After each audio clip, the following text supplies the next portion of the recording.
Hello and welcome to episode 55, even though I think my LinkedIn headline says 53.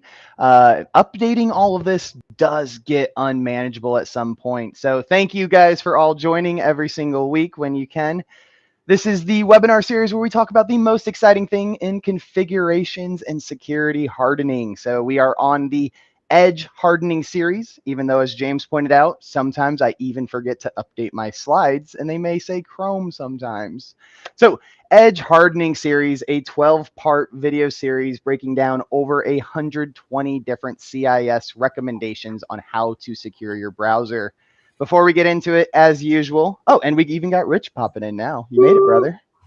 Hey guys. Always at the deadline, man. You're perfect. But as we kick off every single week, really quick on Senteon, we are a single platform to automate the remediation and harden workstations, servers, and browsers to all of the CIS standards that we talk about in these episodes. To talk about what we've been doing in the last week and what's coming up, let's go ahead and get my screen up. Moderator. And just yesterday, we did do a webinar with Ninja One. This was awesome. The little mini series we're doing, Hardened Ninja. So we'll be doing a 3-part series talking about Control 4 primarily. And if we're lucky, we'll keep on getting to have Kyle Spooner show up in a suit. That was quite entertaining for us.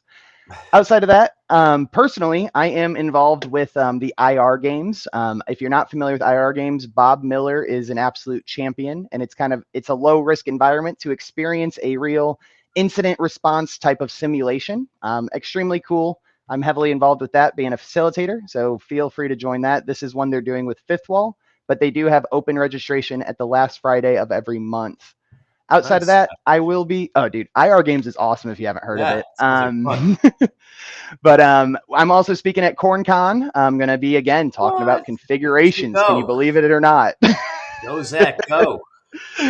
Trying to get out there, brother. And Senteon, again, for all of our listeners, all of the videos we do here do go straight to the website. You can see it on our YouTube page. And if you want to watch any, you can go here, read the blogs. We do our best to keep up with this after each week, keeping everything honest and true on us. And for being a guest on the show and watching the episodes, we do have a freemium version of Senteon where you can get complete access to all of the settings and all of the mappings that we provide in a single table. And if you're ever not sure what a setting is, straight from the CIS docs, you're able to see the path, the description, rationale, impact, and machine key when applicable. So think of this as your unlimited resource to understand all of these settings and resources. And again, for being a listener to the webinar series, you can even take Senteon to the next level. And we offer free assessments if you mention the webinar series. So you can do internal, external, it doesn't matter. You can take all of these configs and see where they are fitting with other regulatory standards. And taking Senteon all the way again, we are a remediation platform. Doing the scanning and letting you know the setting is not all we do. We actually fix it. So now you can show a very compliant report at the end of it. Again, this is free as a promotion for being a part of the series and being a guest and watching from home. All right, let's get into try. It's amazing stuff. You got to see it in action. If CIS is recommending it, guys, you got to really, give it a shot. Well, we talk about all this stuff and it's educational and it's really great. But hey, put it into action. Get moving. Make that stuff work. That's the biggest thing. And, we can transition to James on this one. I'll put him on the spot. Before even introducing yourself, James, you have a policy, you write it down. Is there value to writing it down if you don't actually do it or enforce it? It's like the tree that fell in the woods, right? Right. It's, it's a use of paper. Somebody had something to do for 20 minutes, but then in the end, it's still just a piece of paper. Speed limit's the same thing, it's a metal sign, but if there is that chance of getting caught, why would you actually follow it? Yep, absolutely. So, having policy is great, making sure it's in place and enforced. You standardize your configs and baselines. That can increase that security culture and maybe make people care a little bit more about the written policies. But James, you have been in the cybersecurity world for quite some time. I've had the pleasure to be working pretty close with you over, I guess, the last 6 or so months. I'm really excited for mean, you're the MSP for MSP automation from what I've put together. Awesome. So I'm so psyched for that. I'm glad to have a James. little bit of a unique business model, right? You're not the traditional MSP sense, even though I think that's where you got your start. But James, instead of me rambling accurate and inaccurate things, please introduce yourself and your business. Hey, thanks, Zach. So I'm James Byerly, co-founder and principal security consultant here at SecurePoint Solutions. Sort of as Zach had mentioned, we are the security service provider for MSPs and for those businesses that are just too small for most MSPs to want to work with. So we're happy to secure whoever's network, wherever they may be. A little bit about me, as Zach kind of touched on, prior to starting my own company over 5 years ago, I was with an MSP. And then before that, I did a bunch of enterprise level sysadmin. And even before I knew what I was doing with IT, I was working in the Navy doing operations and intelligence. So, wow. and Zach, I didn't know you were going to be at CornCon. You're going to be Are you going? I just might. You're going to be 3 hours away from me, and Ooh. there's some pretty awesome food to be had in the Quad Cities there. So even if I don't make it, I will give you a recommendation of where to eat. Oh, I will happily take recommendations, and if you do make it, That's gotta be in like Omaha or something, right? Opposite side. It's the Quad Cities, so Davenport, Yep. Iowa. Colonel Con, which is typically in April, is in Omaha. So yeah, Colonel There you Con. go. yep. Colonel Con's a great one too. Too far off. I love. We need more shows that with names like this. That is, being from Indiana myself, I couldn't be more excited to get to speak in You got a Davenport, circuit Iowa to on do, this. Zach. What's that? You got a circuit to do. Oh, dude, that would be so amazing. So, no, I would love to see you. And I do believe I get some free tickets. So you're at least incentivized in that respect, brother. But Right. very awesome. glad I shared that, right? That's why we do this, right? Where is everyone going to be? You know, these shows are constant. And honestly, James, you know, going from, you know, IT and being an MSP engineer to now an entrepreneur, could you share a little bit of what these shows mean to you and the business side? Is this something you look forward to? Is this something you prioritize? What are shows to you in your role? Oh yeah, I mean, because they're ways of getting. I'll never tell somebody that I'm doing security better than company whatever, but I may have a different perspective on security, or I may have a different perspective on how to explain something. So there's somebody today that's watching this, and they've been looking at spreadsheets and everything else related to CIS, and they're about to just throw themselves out a window, just trying to understand it. So I might say something that just light bulb moment. They'll be happy. They'll take it back to their organization. Yep. So I mean, I think that's probably the biggest thing for me is a chance to chat about this. James. No one pulls their hair out reading CIS materials. What are you talking Rich, about? look at your head, brother. You might have read it one too many times. For a reason, Rich. I had to do election security, so that. Oh boy. Oh yeah, you mentioned that in conversation with me. I forgot about that. Hey, I got some shows coming up. I'm CIS. Oh. We do a lot of shows, and I'm actually Microsoft's got a cloud show coming up, and so does AWS at the end of the year. One's in Chicago, and I think one's in Vegas. And I'm going to both of those because CIS does a lot in the cloud too. For those that don't know, we operate in the cloud marketplaces where we build pre-configured, hardened virtual machine images that you can spin up instantly and apply your workload to. And we just charge a small premium for that. Our customers have used over 1 billion machine hours on the cloud platform. So that's kind of my heritage at CIS. I started, with that business and getting that business off the ground, and now I do this. But I go back to my cloud roots. Absolutely. And that's a big thing and important to know. And in this webinar series and what Senteon talks about, we're talking about hardening local policy settings, GPOs, right?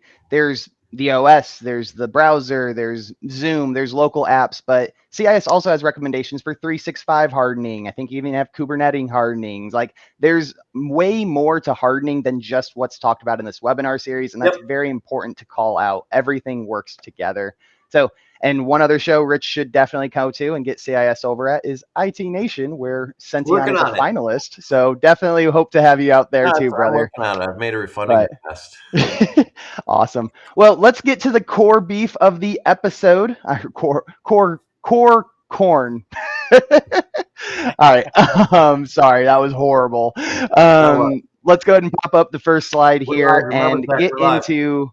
Yeah, we are live. Get into edge hardening. So, James, you did say, going to shows, you may hear about things from others. There's a lot of noise in this marketing world. Who's doing something that actually matters? Who's just the next shiny object?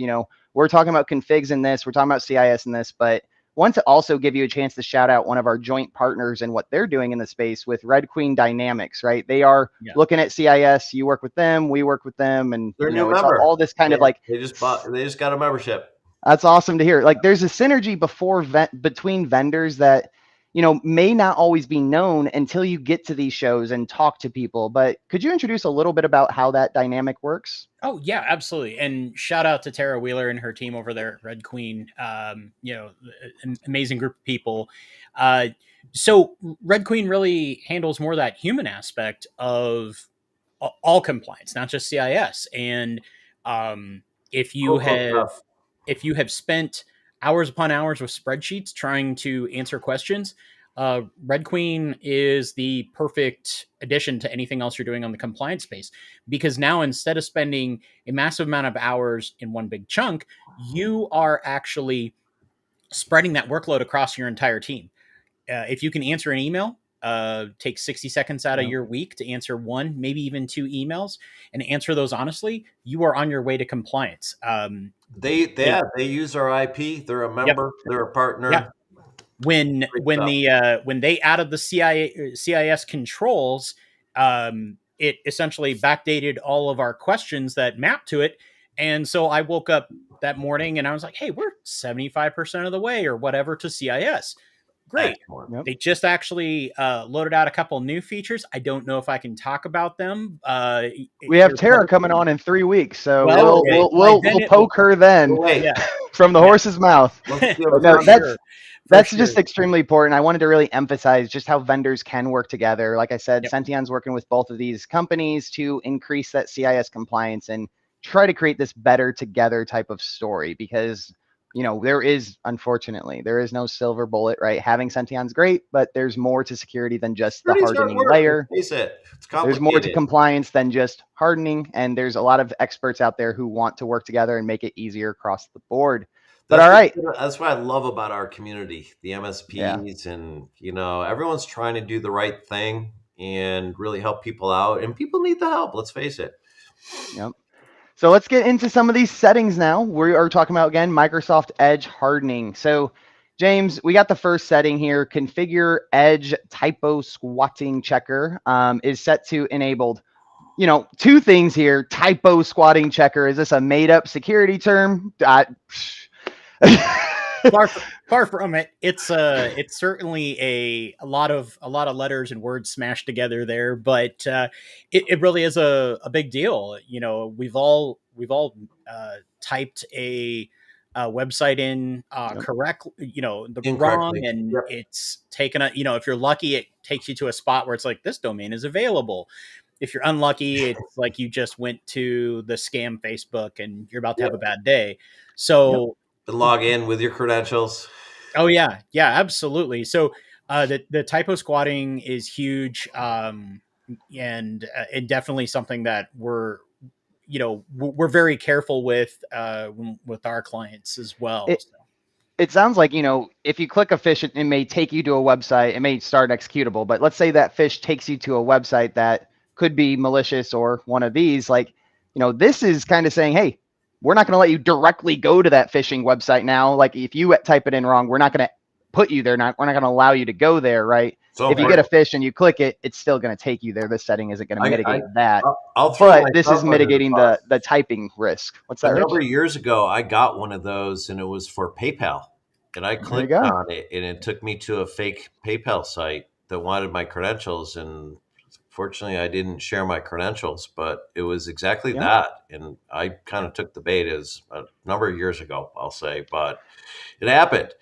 I mean, we all type every single day. I mean, emailing is the probably number one form of communication still, but Slack, websites, everything, right? You type fast. That's Yep. what we do. So a simple typo is a very available resource to a bad actor to get you to their landing site. I don't make typos, Zach.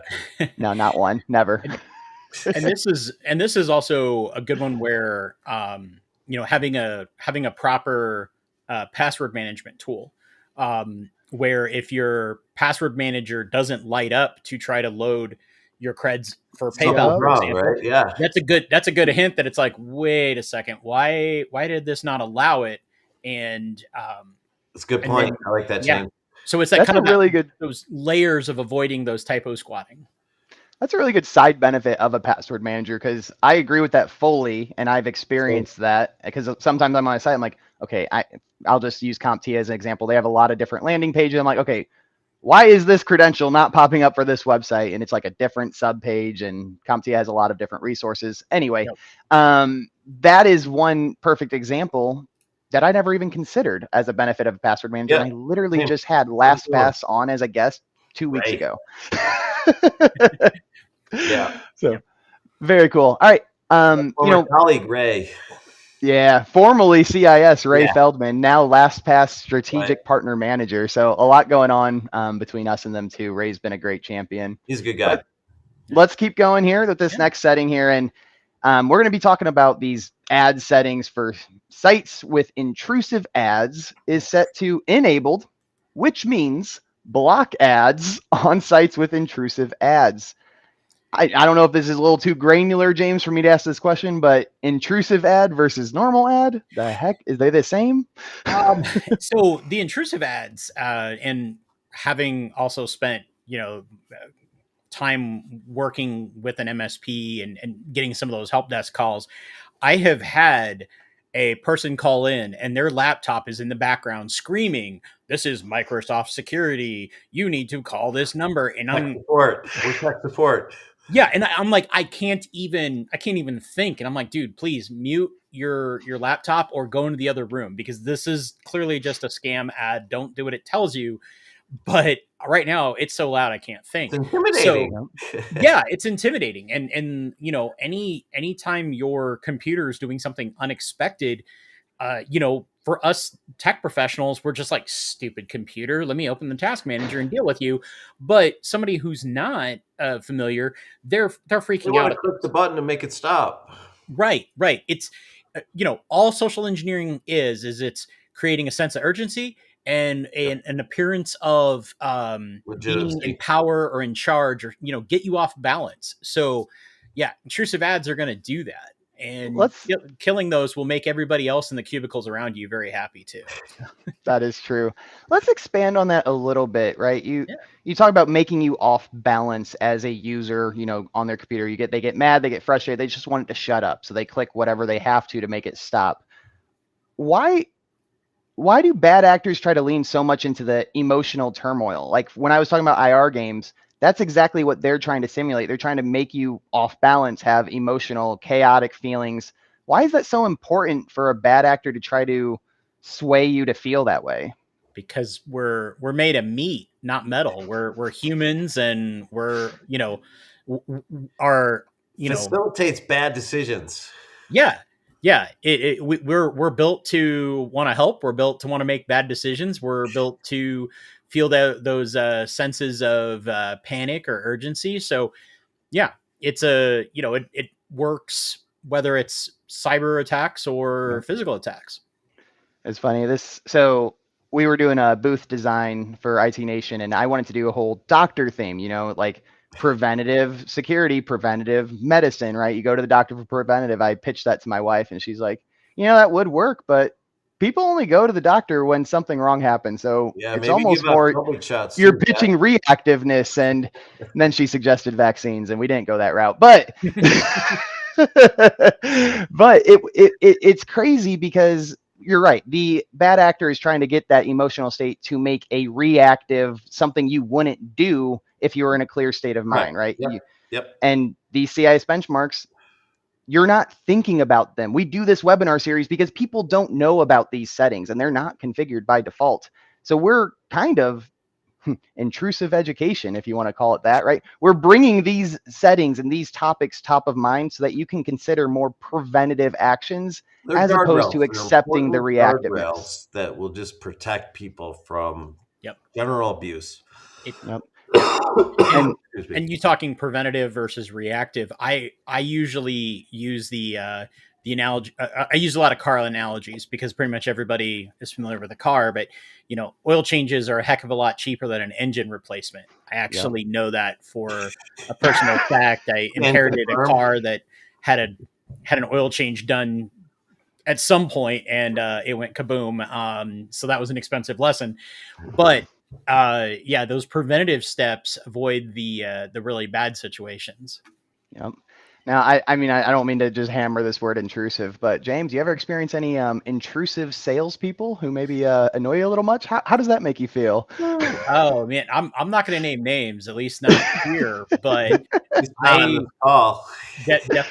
I've definitely attended a conference, and within 10 minutes of my badge being scanned, had somebody calling me and trying to book. Now, Zach's good people. I mean, we've been working together a little while, but I've known Zach pretty much since I started the company. So, no, you had your badge scanned and your phone rang. Like, that's a real story. Yeah. Like it was one of the, and I won't name the conference because it's like a traveling conference either, but it was bad. I was new enough as a. If they give you a pager, don't take it. yeah.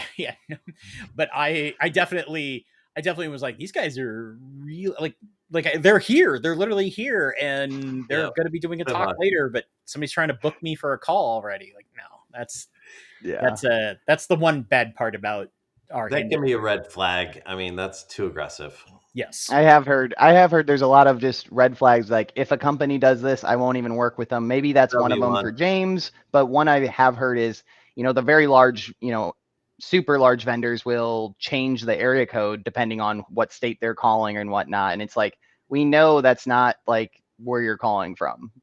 You're not you're not in my same township of 800 people. Like, trying to somehow make me feel like you're a local person's not going to work well. I mean, I don't know everybody around here, but I'm gonna catch you in a lie, and it's not. All the cybersecurity people I'm willing to bet, James. Yep. All right, so let's keep on going with these settings here. So the next one we got is ensure allow download restrictions is set to, again, enabled, which means block malicious downloads. This is a level 1 setting. Again, for people who haven't been here before, I want to shout out in the bottom left, CIS does take the time to map most of these settings back to the CIS controls. I do believe there's an initiative to map all of them, which we're excited about over at Senteon. Yeah. And in the bottom right, there's a level 1 or level 2. Level 1 are recommendations that everyone who has a computer should be doing. And level 2 are the ones that would be great if you can do it, but it might be disruptive on how much, how you utilize your browser. So just to call that out. And this one here is a level 1. We don't want malicious downloads. I'm not sure how much of an explanation is needed here, but James, why do we want this setting in place? Because you don't, I mean, it obviously pulling a malicious file over to your computer is going to be bad, and probably 99% of the time it's still going to require you to click it. But it's the same reason that you have a seatbelt and an airbag in your car, because if you accidentally download it, but you don't click it, okay. But if you do click it, now things are going to get exciting. So let's just try to keep it from showing up onto your computer. And, this is a setting that's looking for a malicious download. How does Edge know that it's malicious? Some of the things might be, is this a brand new malicious file never seen before? So you still want those extra layers there. And yes, this should stop a big chunk of it. And that's what security is all about. It's stopping the big chunks and just leaving the really small things out there that hopefully don't end up being as impactful. So Yeah, let's it's easy enough to do just with if you know what a file's supposed to look like and it looks different, it's probably a malicious file, or it can be at least. So yep. you can just, just block those out. And right. you kind of had me at malicious. If it's malicious, not go If there. malicious is in the GPO name, you might want to follow it. Yeah. So James, you did say one key thing here is, you said the word layer, right? Hey, I have CrowdStrike, I have S1, I have all these amazing reactive security tools. Why the heck do I care about my settings? If I don't have this setting in place, CrowdStrike will stop it anyway, right? Will So it? like what yeah, so why talk to us a little bit about this layered security approach, and even though you are a mature MSP for MSPs, MSP yourself, like why you still work with Senteon, why you still care about settings? Well, because and this, you kind of touched on it when you're talking level 1, level 2 of CIS controls. There's probably no one is going to come back to me and say, hey, this setting being enabled is messing up my downloads. No, your download looks shady as hell. So that's a you problem. That's a skill issue on your Do we side. need to discuss that further? Yeah. So I mean, if you tell me, well, there's 4 different ways of stopping the 4 different ways of stopping a malicious download. Great. Can I add a 5th? I mean, Yeah. you know, I deal, my customers are not, and the IT providers that are also supporting them. I'm not, yeah, What if you're that's Dr. Zoidberg here, who gets all of their software from sketchy websites? just out there collecting them like Pokemon. I, my customers aren't going to just have to do a little paperwork with the SEC and have like a slight dip in stock when they get nailed. They're out of business. Their reputation is trashed. They are no longer providing the services or the goods that they set out to do. Yeah, I mean, if my favorite barista, if they get popped, I'm not going to be happy on the weekends. That coffee No shop is coffee. my happy place. If Yeah. they're shut down now, I'm going to be pissed. You got to protect those people, James. Yep. Yeah, exactly.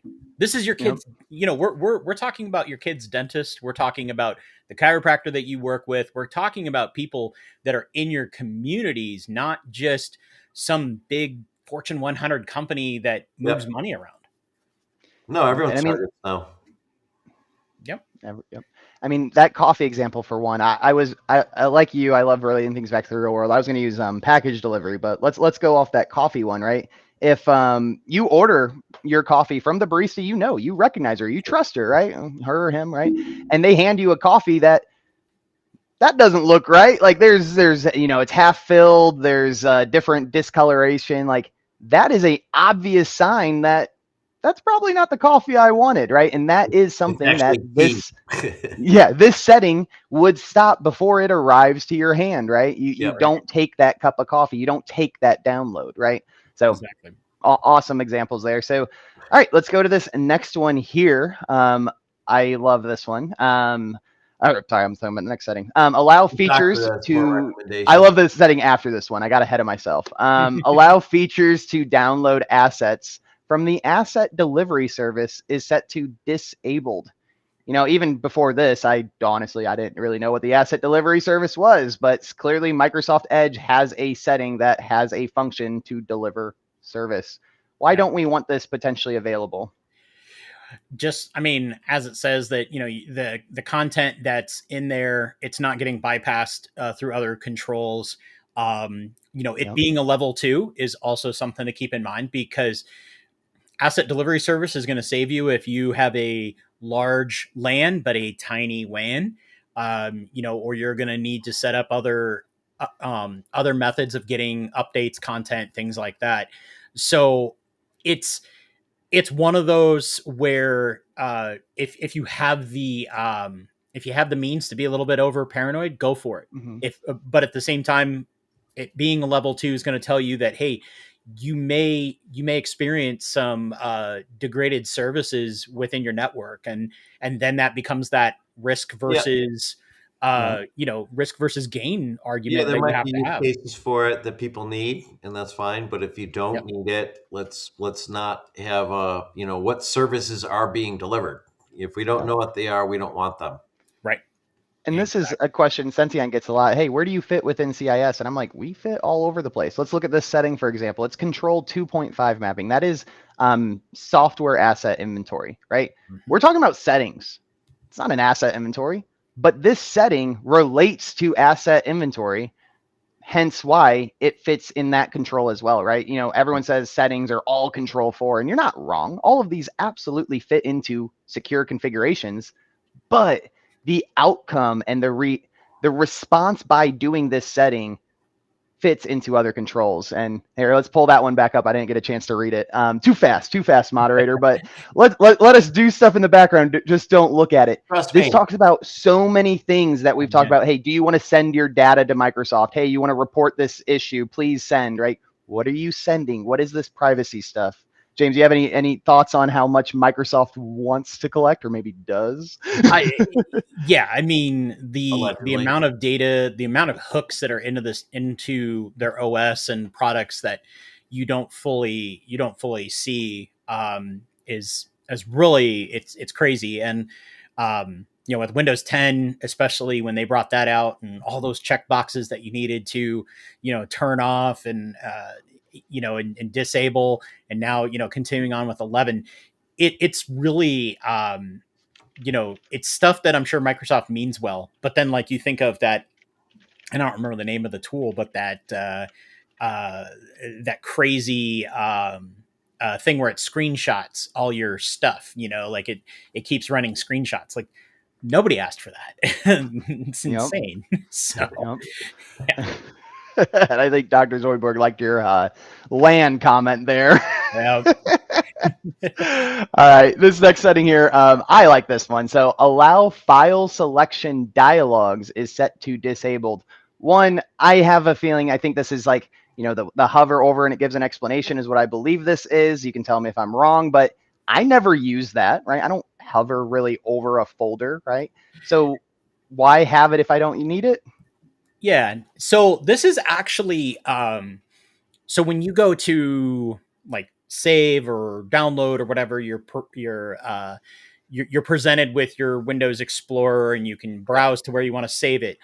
Here's the thing, and this is something I've done. I do not claim to be a pen tester, but I know a thing or seven, and actually doing work in the way of election security, found out that we were able to browse the election system and and look at files just because I went to do a save as or an export or whatever.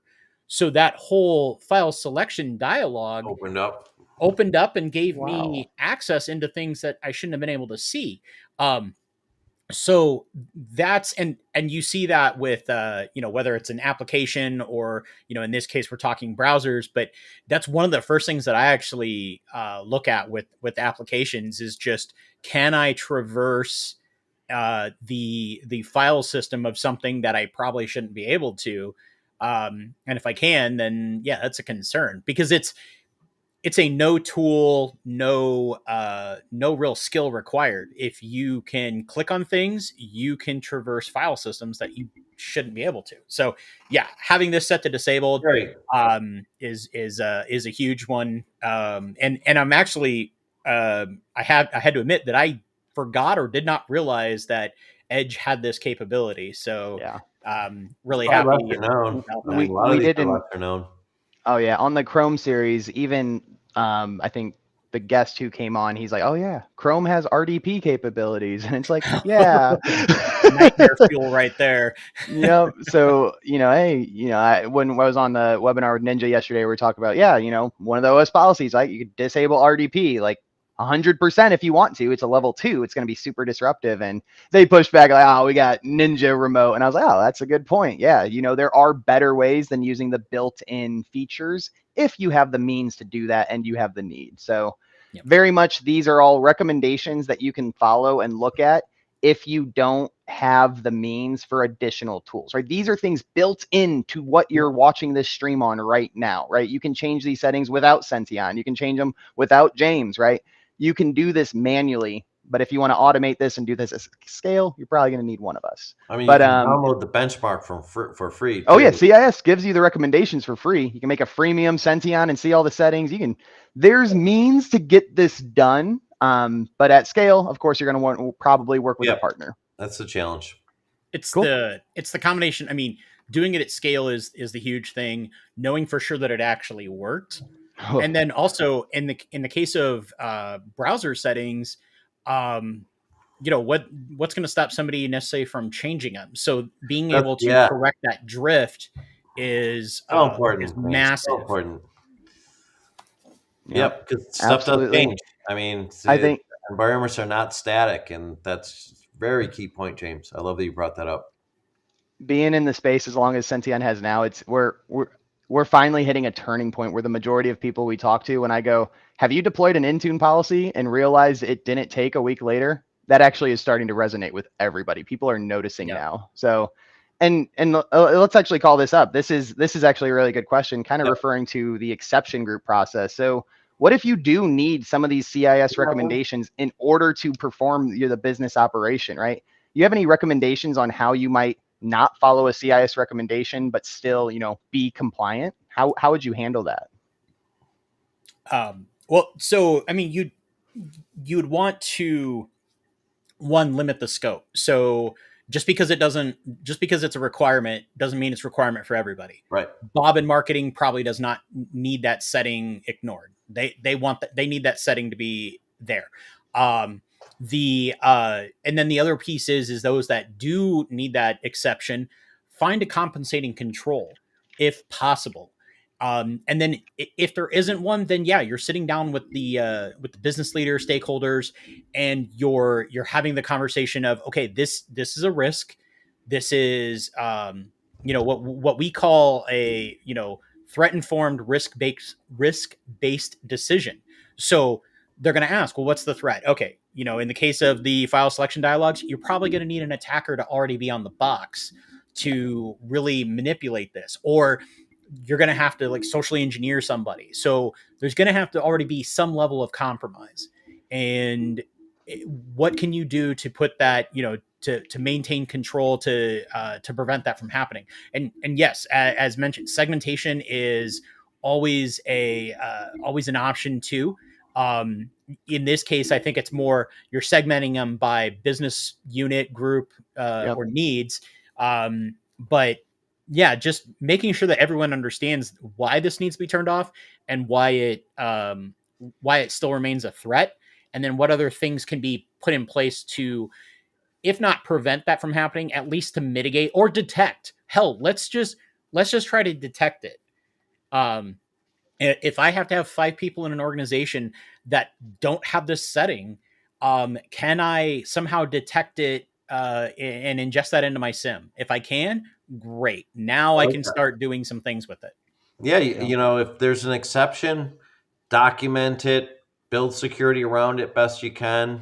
In James, as you've offered up, kind of monitor it. Exceptions do happen. One size does not fit all, but you need to document those, understand the risks, build, maybe extra measures as possible, and monitor, like you said, James. Very good. Absolutely. Yep. Absolutely. And we also bypass, we can get that moderator to pull up Microsoft, the Ultimate Fisherman. I thought that was hilarious. But while we pull that up, let's also go over, Dan, you are killing it in the comments. I love that. Dan, and Dan's a great person. He's part of our work study group here at SecurePoint. Dan, I'm fully expecting some sort of Photoshop by the end of this webinar. So James Bailey, the meme god. We'll have some images. All right, let's get to this next setting. We actually have quite a handful to cover still, but a lot of them are going to be regarding importing, so it'll be a bit repetitive, but we will cover it quickly. So this one here, allow Google Cast to connect to Cast devices on all IP addresses. I think the keyword here is all. Is recommended to set to disable. I need Google Cast to show everyone the video in the meeting room, James. How am I supposed to do that without access to this? Yeah, you just don't. You There's better limit. ways. Yeah, Say you no. find better ways. You limit. You limit it. The smart TV stuff and casting to TVs. I've actually gone around. I've talked to banks, credit unions, even hotels. The prevalence of the smart TVs. Fun fact: if it's a Samsung TV and you have a Samsung phone with the Smart Things app, you might be able to cast to that device, whether the business wanted you to or not. Don't do it. That's crime. But Yeah, I'm sure that there's been examples somewhere. I don't know oh of any yeah, personally. yeah. But this is as you said, that all IP address thing. You need to lock that down, because I mean, you also, at the minimum, from a business standpoint, at the minimum, you're having like a leadership meeting and you're casting something, and it's now being shown up in the break room, and you're like looking at like, hey, who are we going to lay off next quarter? Yeah, Those kind yeah, of the things. executive board meetings being shown in the break room. Yeah, those are the minimum things, and then obviously just the ability to cast, and who knows, you might be able to exploit the device you're casting to.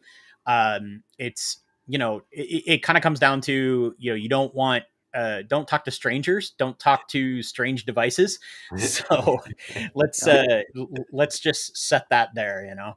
I like And that. we had a comment talking about cords, right? And no one, it's easier to do everything, without a Yeah. cord. It's a setting on my phone, it's Bluetooth, whatever it is. One of the settings, I'll get your feedback on this. One of the settings at the OS level is do not allow Wi-Fi when on Ethernet, right? Ethernet, obviously corded connection, right? You don't need Wi-Fi if you're on it, unless there's a use case for it. I don't know it. But that's another example, right? If you're already connected by cord, that's probably more secure. I'm not the expert here on that specific aspect, but making sure you know where the cord's going. But anyway, that's what this is saying. At least now you have the physical representation. It has manual granted access effectively via cord. So I don't know if you want to expand on that, James. Well, Good. yeah, I mean, anytime you can lower your attack surface is a good time. I mean, I'm sitting here watching Rich having to deal with an attack surface right now of his noggin. You're Predator right there. Netcat is brute forcing you right now. I'm loving it. So I haven't actually seen him on the chair before. Usually he's like in the background. And somebody mentioned, only if you need to bridge your Wi-Fi and your Ethernet connection. There we go. And there's definitely use cases for that, but at the same time, hopefully you know exactly what is all going to be connected onto that bridge. It's one of those settings where, yes, it could be a game changer in what you're trying to accomplish, but it could also be the undoing of your computer or your network. Yep. Awesome. Charlotte. Hey, anyone watching, if you need like an awesome IT human being, you should reach out to Charlotte. Just saying. And let's pull up her comment too. Give her a shout out. She's in the comments. Connect with Charlotte. James is someone I very much trust. So if it comes with recommendation from him, she sounds like someone worth knowing. So definitely toss that up. If we had the budget, I'd already hired her. So. All right.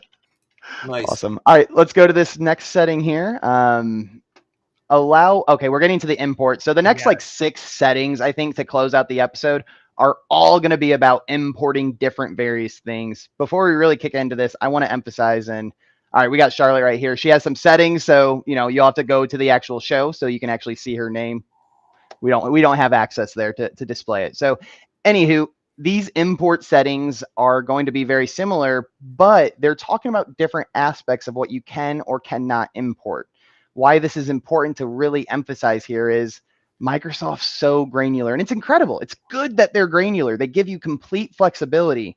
Unfortunately, the more granular that you get, the more you need to configure, the more you need to do, the more this setting relates to this setting, this one to that one, this one to that one. So the next 6 settings probably could have been grouped into one saying do not allow import, but they are broken up into 6 granular things because maybe there is a unique use case for one, but not the other. Yeah. So let's Really kick into that. for it over time, I guess. Yeah. Well, and there's definitely, as you said, there's definitely some use cases for the granularity. So obviously this first part here is protecting against moving settings from your old browser. Let's say you had a very crusty version of Firefox and you're just going to move everything into Edge. Well, those settings may not apply anymore. Those settings They're are the complete different. opposite of what you're Yeah. trying to accomplish.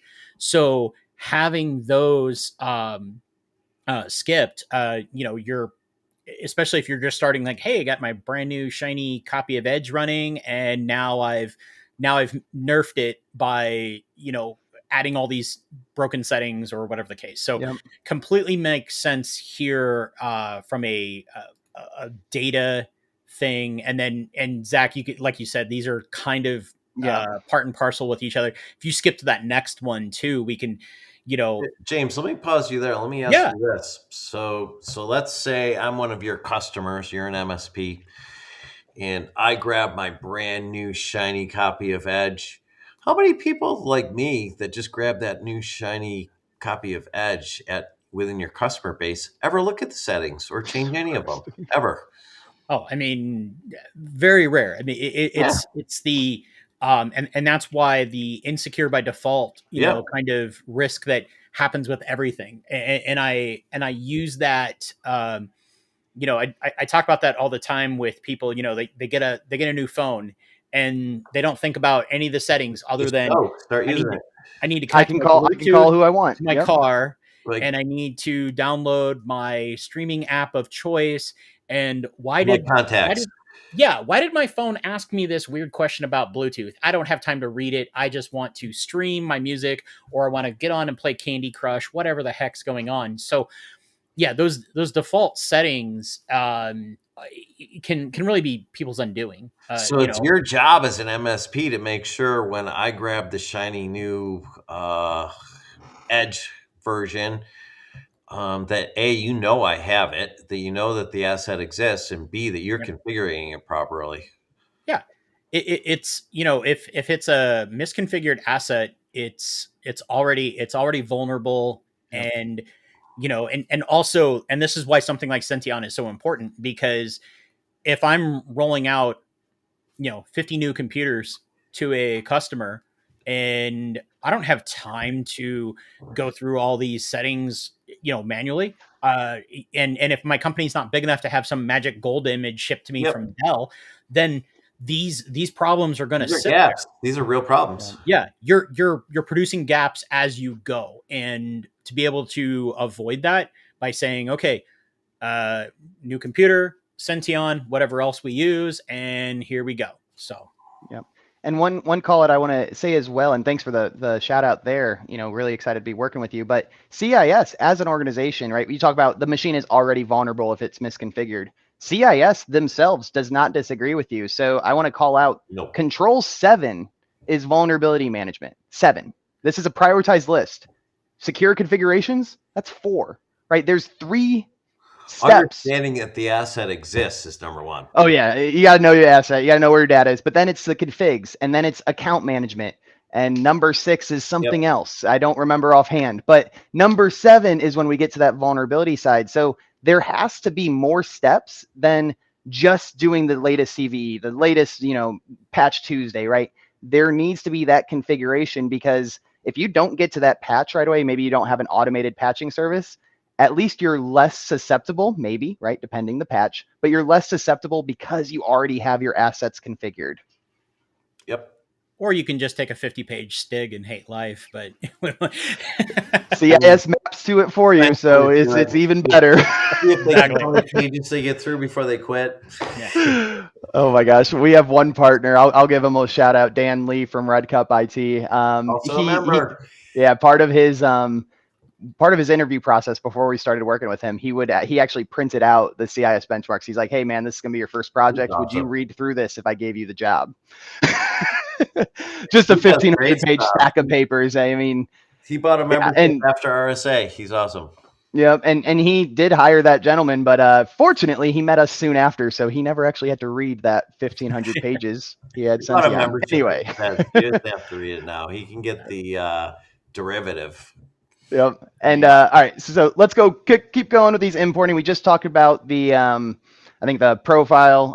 Now go back to autofill. Yep. So you were talking about autofill. This is one that I definitely, use, right? I love autofill. I use it via my password manager now, but back in the day, I absolutely used autofill on Chrome. I didn't have a security background when I was 10, right? This was like the best thing in the world. I don't have to remember anything. Yes, save to browser. Yes, browser's safe. I trust Google. It's Google. Why wouldn't you, right? So tell us now, now that we're all adults, security, a lot of the listeners, I imagine, are security professionals. Why is allowing that autofill data not only be available in the browser, but importing from another browser just not a good idea? Well, I mean, The doctor's killing me on the comments. I just gotta say yeah. it. One big thing is you're now creating more and more private records, just as so if you have autofill data that's not even your information, but you've moved it from one browser to another for whatever reason, whether you changed users on the machine or whatever the case may be. But yeah, just you're pulling over information. You're now adding more treasures to your attack surface that somebody might want, and you're doing it in a way that's not best practice. It's a bit more insecure. I mean, you think about A lot more the insecure. yeah, the Well, the browsers. settings for one probably don't match. There's different settings in each one. Really, the only Right. thing you want to get is your bookmarks. Leave the settings alone. You got to start fresh with the settings because they Yeah. don't even match from your old browser. Right. Yeah. There's, I mean, we picked on Firefox before, but it's the same thing. Firefox settings are completely different. The way that Yep. autofill stuff is stored is They're probably different different. developers. I mean, they don't Right. match. It's different. Right. It's gonna be. And speaking of browser settings, let's do this next setting here because this is an explicit GPO that talks about importing browser settings. Yeah. I think we just hinted at this, but James, anything more you want to add to it? No, just, I mean, don't break your shiny new browser by putting, Yeah. Old potentially settings on it. crappy You settings. don't want to harden a 2019 server to 2002 standards, right? There's Right. This is the softening of your browser versus hardening. Browser softening. Browser softening. There's a whole new business model there. We will make you vulnerable, right? All I have a right. new t-shirt idea. Microsoft does that on its own. I have wanted to lean into the opposite direction of using the word soft. I haven't figured out the perfect plug yet. Maybe Dr. Zoidberg has some soft lines he can drop I in the don't think chat. we want to ask him. Maybe not him. No. All right. One thing I want to note, we're laughing about all these, importing, why it's bad and whatnot. Talk a little bit more towards the MSP's role, right? You bring on you have an existing client, they get all new devices, right? They want everything just easier. It's easier for you if you can import things, right? All of this is easier. So if these are removing so much efficiency gains by eliminating the allowing of importing, right? How does an MSP work with that client to get it done efficiently? It comes down to setting expectations and making sure that they understand those risks ahead of time. So if I was bringing a customer on and they said, okay, we've been using this browser for so long, and now now you want us to use Edge, so can you move all the things over? Well, I can move bookmarks, I can move a couple of things. We can export your passwords that you've been saving in the browser into our not into the browser. We can export them into a password management tool. There you go. And then run with that. Yep. So it comes down to, just with anytime you're going to make a change, whether it's for security or something else, setting the expectations, making sure they understand the why, and then sticking to your guns. Because, I mean, for the most part, understanding the why is the most important part. Because then people, Yeah. I mean, people don't want to be jerks in general. Maybe, I don't know, maybe Zach sometimes, but if you understand, if people understand, oh, okay, I get it. Well, I don't want to be the weak link. No one wants to be the weak link. So that why part is super important, I think, James. Very much. And I'm gonna toss a potentially hard question. Dr. Zoidberg has a good one here. Is any of these settings relevant if you do have an enterprise managed Chrome, right? Because you have the enterprise version. I mean, island.io, Yep. that's its own browser. So maybe in that case, it's not as relevant. But one thing I'll say to preface is all of these settings we're talking about actually are not configured at the browser level. These are actually configured at the local policy level at the OS. So these settings, and James, you can correct me. Go ahead. You're the expert here, but I imagine these settings will still play a role, whether it's enterprise browser or not. But James, you mind elaborating on that? Yeah. So some of the settings may still require a second step. So like a local configuration setting, but just for the same reason that you're using something like Senteon over group policy or over Intune, um, you're still you still run that risk of the drift component.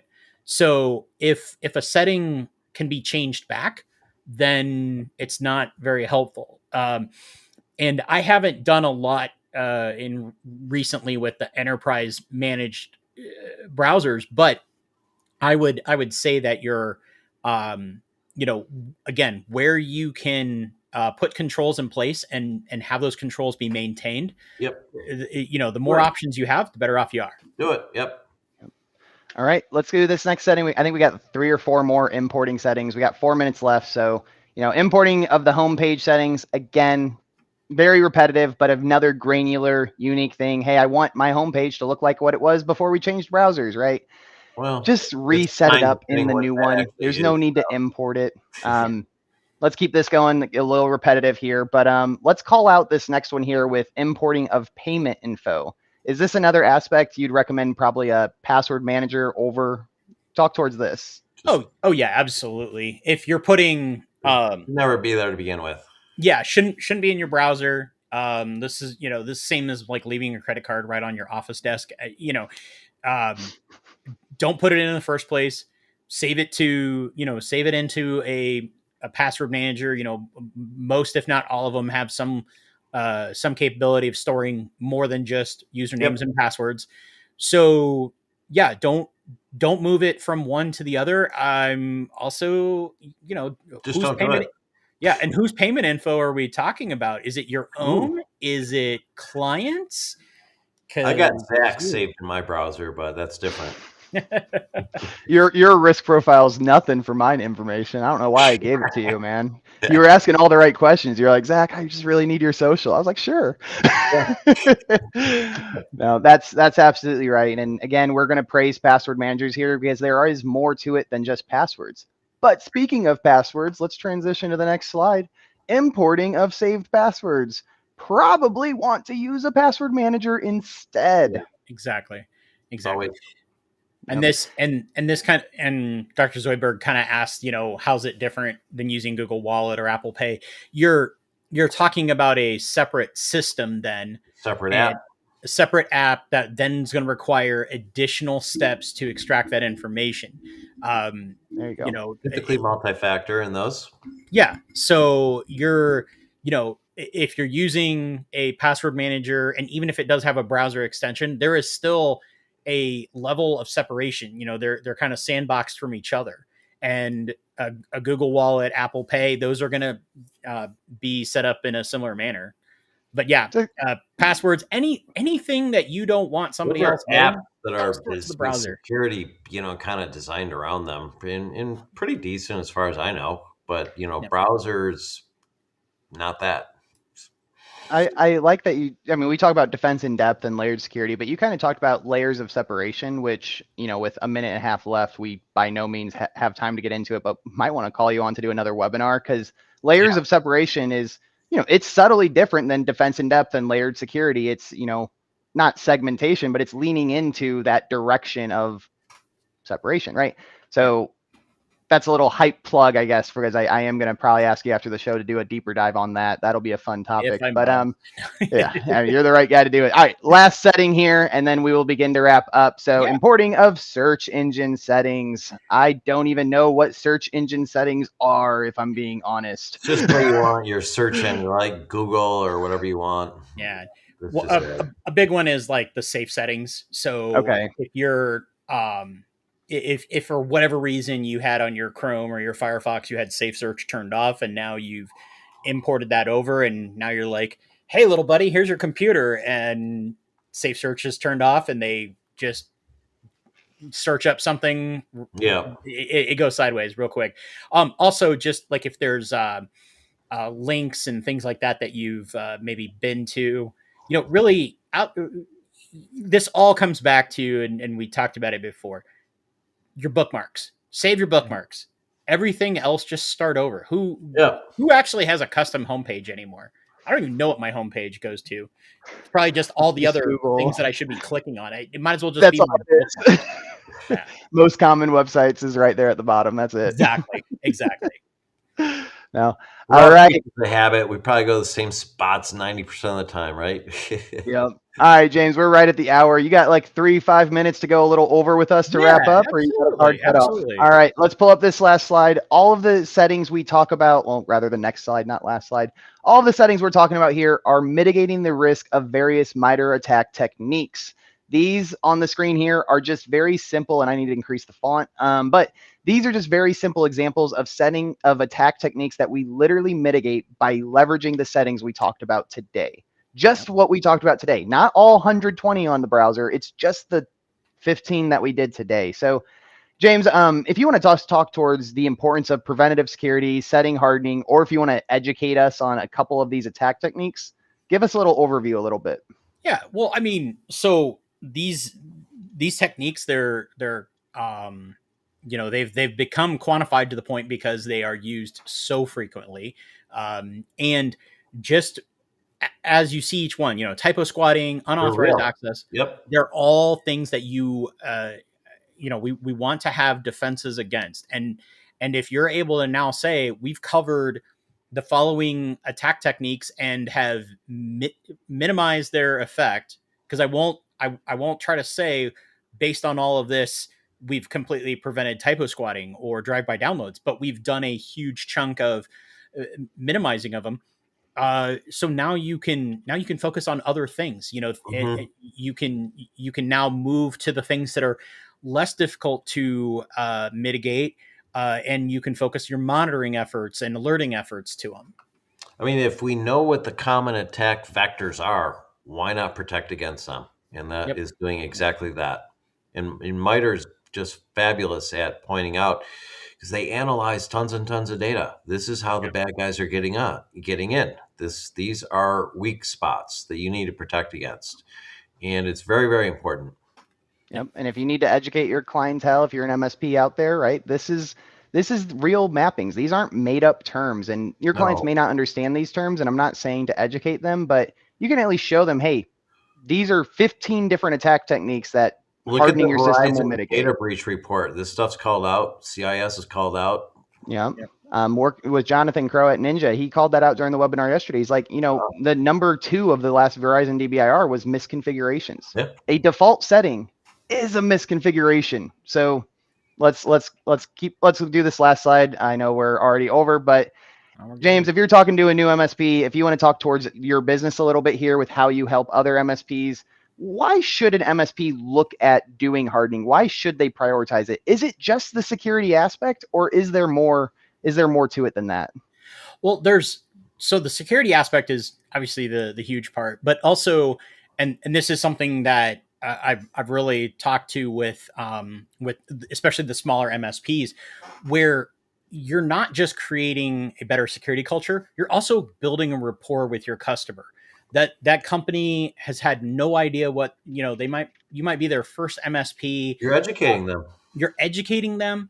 You're building trust, rapport, and there is sometimes that component of, sales opportunities, things like that. I don't dwell on those things, but they present. If you're doing that work, they present themselves. Right. And, by working through these settings, I mean, especially the password part, and you say, nope, no more passwords on the browser. Well, now what do we do? Well, we can help you set up a password management solution. That's either something that you resell, that's something that you administer for a small fee, whatever the case may be. I am certainly not encouraging people to nickel and dime their clients. No, you're not doing that. You're protecting them. Right. You're protecting them. You're getting them the things that they need.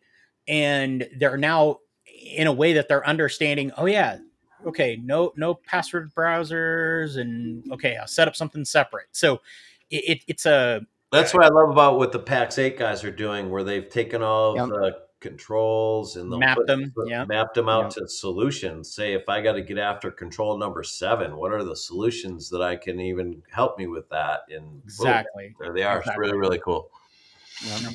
Absolutely. So very, very awesome there. And I think that is the last slide. So again, just kind of one final wrap up before I preview the next episodes, James. I know you are speaking at the Wild West. I got to move that image up, but the Wild West Hackathon. Give a quick, takeaway statement, and then I'll preview kind of the upcoming events. What would you like to leave the audience with?